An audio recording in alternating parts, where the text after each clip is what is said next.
Hey guys, it's me here, and I've been wanting to make this video, and I just don't have the right words for it. So I'm just gonna kind of lay it out.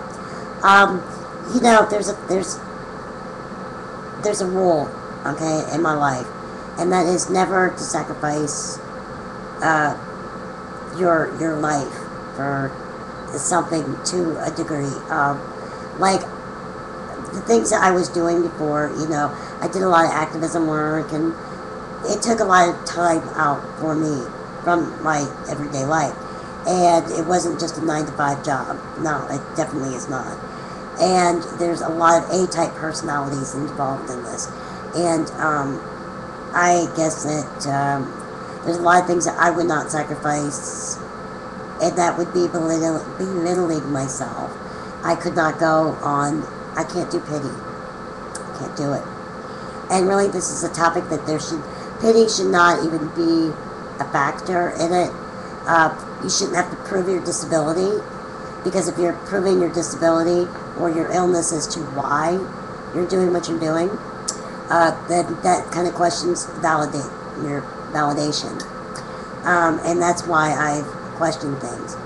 I'm an obvious person, okay?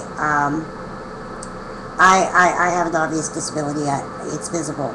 But there are folks that do not have an obvious disability, as we know. And that's understandable. But I think that, you can explain yourself. You can say, hey, look, this is what's wrong with me. But because of this medication, I'm fine. I'm fine. I can go on with my life, for either the time being while I'm still young and vibrant and whatever, or I can slow my life down by taking things that are going to slow me down and eventually kill me and not the disability. And so I don't understand why somebody would want to cry about their life and everything like that when they're supposed to be making a positive endeavor on this. And I really am upset because I have been basically thrown out, because I have voiced concern, because I've been truthful and honest, and it really kicks me in the pants, because a lot of these people who are doing a lot of the major gossiping were right along in the same room with me that asked me the questions, and there are other witnesses to this that asked me questions, and I just validated their suspicions. That's all I can say. And so therefore they're taking everything back, because I would not sacrifice my health to do what they want me to do. I refuse to. And plus the fact I found out after the fact that I could not attend certain things, that really wasn't something that I wanted to support to begin with. At least not yet. And I believe that we should take care of the sick people first. And, you can sit there and you can be a patient, and you can advocate for your cause. Or you can be you can go against what you're really talking about. And it's like, in time, you can advocate for that. But you know what? It says to me that you're just looking for the same thing that they are. Okay? Because you're not thinking about your own first. It's like a family. If you don't think about your own first, then if you go outside of that, then you're going to fail. Because you're not taking care of what's right. I believe in taking care of sick people first, and then we'll worry about everybody else.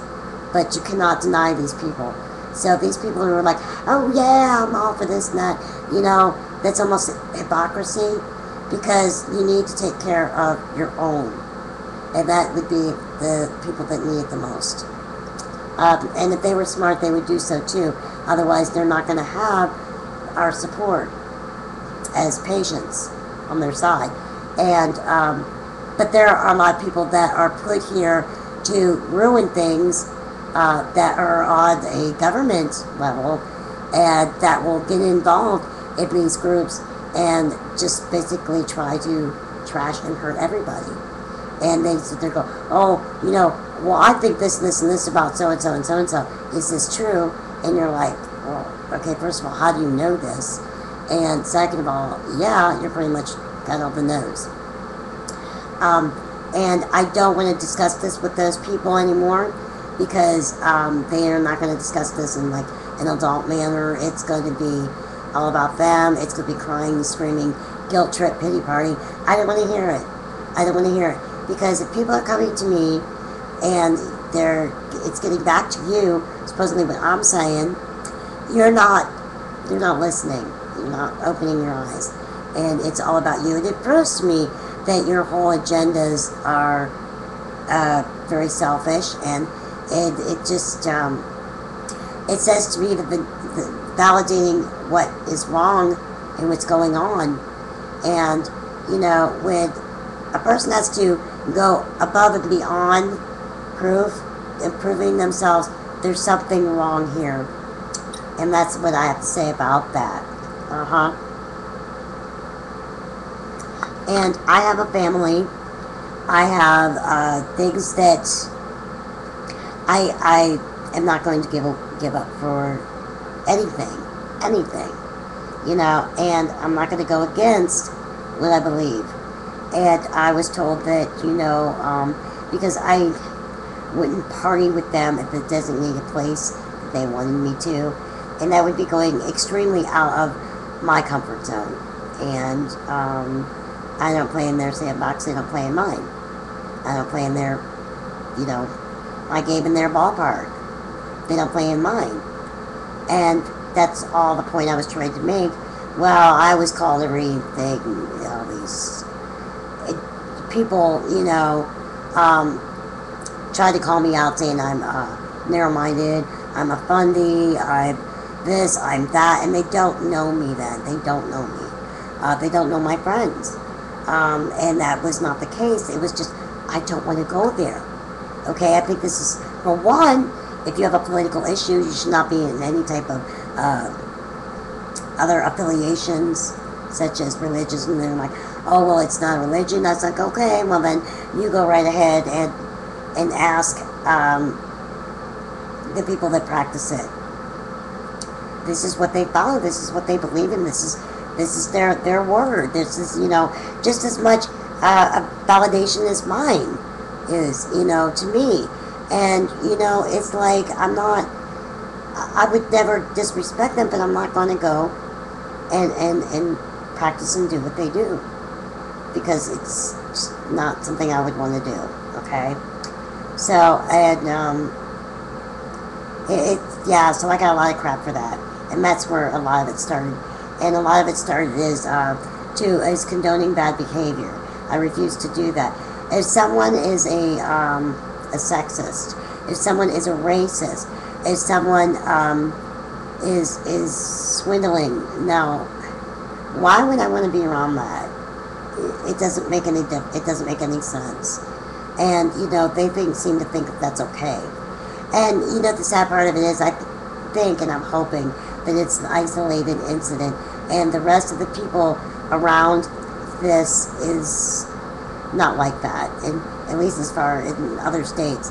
And if we could get a different form of leadership, or maybe have somebody come in and take care of things and not play it as a game, get it right, we would be happy, and we would all maybe be able to flourish from it. But we've got a lot of nonsense going on that needs changed. And I'll probably get a lot of slack for this video because I'm not afraid of you guys, and you didn't even bother to listen or hear my side of the story. And you weren't here when people were in my living room discussing the problems that are going on. So please stop blaming me for everything. You are listening to the one person that you should not be listening to. And that's really sad. And because I won't discuss it with you, because I know exactly how the conversation's going to go, I don't want to do it. I don't want to do it. So let me bow out of this nicely. Let me do this with grace instead of beating on me like you do. And, you know me well enough that I'm not going to make up rumors. So just stop. and think about where this stuff is coming from. And that's what I have to say about that in my Forrest Gump way. So I am going to post this and take it for what it's worth. Okay, maybe people will learn something from it. God bless you. Peace be with you always. Bye-bye.